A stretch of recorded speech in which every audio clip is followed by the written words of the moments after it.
Chers internautes, chers amis de la Côte d'Ivoire, chers Ivoiriens, si vous avez 10 minutes, j'aimerais que vous puissiez m'accorder un peu de votre attention pour non seulement écouter ce message et le ventiler au maximum jusqu'à ce qu'il puisse atteindre son destinataire, qui n'est autre que Monsieur le ministre du Commerce et de l'Industrie, Monsieur Souleymane Diarra-Souba.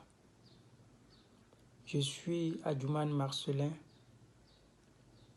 météorologue et chimiste, lauréat de la bourse Fulbright, une bourse du Congrès américain, et je suis actuellement aux États-Unis pour des études en chimie. Mais ce dont je vais parler aujourd'hui, c'est la météorologie, qui est un secteur d'activité à ne pas confondre avec la météorologie, qui est l'étude des climats, des intempéries. Mais la météorologie est la science de la mesure. Et pour comprendre la météorologie, je vais vous faire un peu l'historique. Il faut remonter jusqu'au XVIIe siècle, où il y avait une multitude d'unités de mesure. Et ces unités étaient rattachées soit à l'homme, soit aux aptitudes de l'homme, soit aux dimensions de l'homme, ou bien même soit à des animaux. On pouvait parler du cheval, du galopin, on pouvait parler du pouce, du pied du roi, ainsi de suite. Et donc, devant cette multitude de mesures, l'Académie française s'est évertuée à pouvoir déterminer une mesure qui allait pouvoir correspondre à tous les temps et à tous les peuples, pour que ça puisse faciliter les échanges commerciaux. Et c'est là qu'ils ont mesuré le quart du méridien terrestre entre Dunkerque et Barcelone. Et c'est cette mesure-là qui a été divisée par 10 millions pour donner ce qu'on appelle aujourd'hui le mètre. Donc le mètre, c'est le 10 millionième du quart du méridien terrestre. Et c'est à partir de la détermination du mètre. Donc si vous voyez dans météorologie, il y a le mot mètre. Donc c'est à partir de là que cette science est née, la météorologie. Et c'est à partir de là aussi qu'est né le système international d'unité. Donc, pour ceux qui ont fait un peu de physique en terminale, ils ont certainement vu le SI, Système international d'unité. Et donc, ce système international d'unité que vous avez vu en terminale, c'est la météorologie qui lui a donné naissance.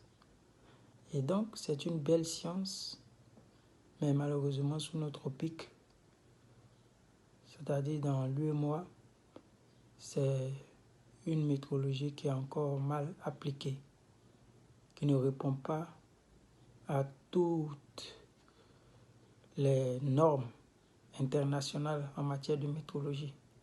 Et c'est le constat qu'a fait une commission de l'UEMOA en 2011 à Ouagadougou.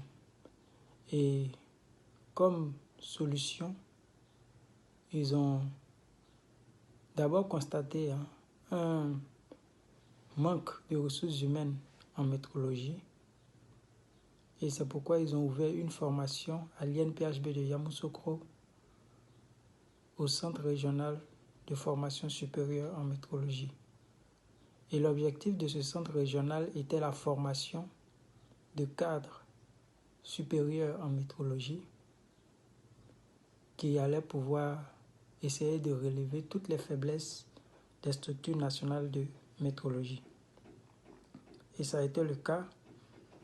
En 2016, l'école a été créée et beaucoup d'entre nous avons postulé, nous avons été retenus et nous avons payé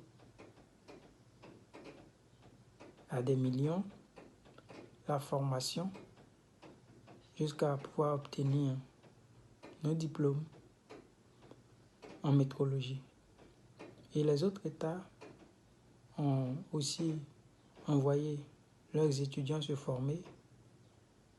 Ils étaient pour la plupart des boursiers. Ils ont aussi envoyé leurs fonctionnaires. Et au retour de ces derniers dans leurs pays respectifs, ils ont été intégrés dans le système national de métrologie. Parce que ces États-là avaient vraiment besoin de la ressource humaine en métrologie et ils ont intégré ces étudiants qui se sont formés en métrologie. Mais pourquoi ça a été assez simple pour ces États? C'est parce qu'ils ont respecté une disposition du règlement 08 de l'UEMOA qui stipule que dans chaque État, il doit y avoir une agence de métrologie qui allait pouvoir gérer la métrologie industrielle et la métrologie légale, voire même la métrologie scientifique dans le pays, et allait relever tout ce qui est défi en termes de métrologie. Cette agence devait aussi disposer de l'autonomie financière, et c'est le cas dans les autres États, à l'exception de la Côte d'Ivoire. Et c'est ce blocage qui a fait qu'actuellement, tous les Ivoiriens qui se sont formés à la métrologie n'ont pas pu intégrer la structure nationale de métrologie de la Côte d'Ivoire. Parce que la Côte d'Ivoire n'a pas d'agence de métrologie et n'est donc pas conforme aux dispositions de l'UEMOA. On s'est dit qu'au début, c'était dû à la guerre entre le ministère du Commerce et de l'Industrie qui était séparé à l'époque. Mais en 2019, il y a eu une fusion de ces deux ministères. Et, monsieur le ministre, c'est vous qui êtes le patron de l'industrie et du commerce en Côte d'Ivoire. Et on a vraiment compté sur cette fusion pour que vous puissiez enfin créer l'agence ivoirienne de métrologie qui allait permettre de véritablement faire bouger les choses en termes de métrologie en Côte d'Ivoire.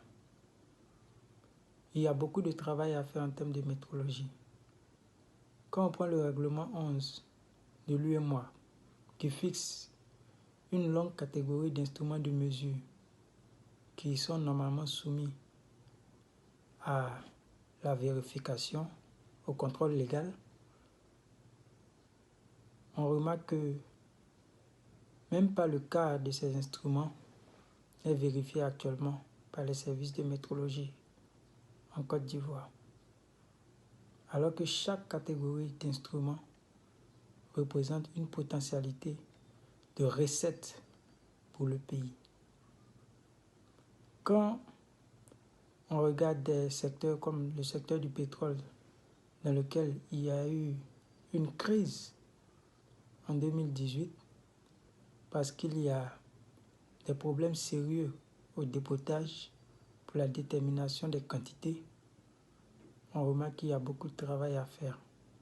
C'est vrai, vous avez abattu déjà certains chantiers, certains travaux avec vos services actuels et on tient à vous en féliciter. Mais aujourd'hui, il y a de la main-d'œuvre. Il y a beaucoup de jeunes Ivoiriens qui ont consenti à des sacrifices financiers et intellectuels pour pouvoir répondre présent aux défis du développement de la Côte d'Ivoire. Et nous, on voudrait qu'à l'occasion de ce 20 mai prochain, qui est la journée mondiale de la métrologie, vous puissiez annoncer la création d'une agence de métrologie en Côte d'Ivoire pour soulager toutes ces jeunes qui espèrent en vous et qui veulent vraiment jouir de leur métier, qui veulent vraiment se mettre au service de la Côte d'Ivoire. Donc, chers internautes, je vous prie de relayer au maximum ce message pour qu'il puisse parvenir jusqu'à Monsieur le ministre pour qu'il puisse se pencher sur notre cause. Je vous remercie.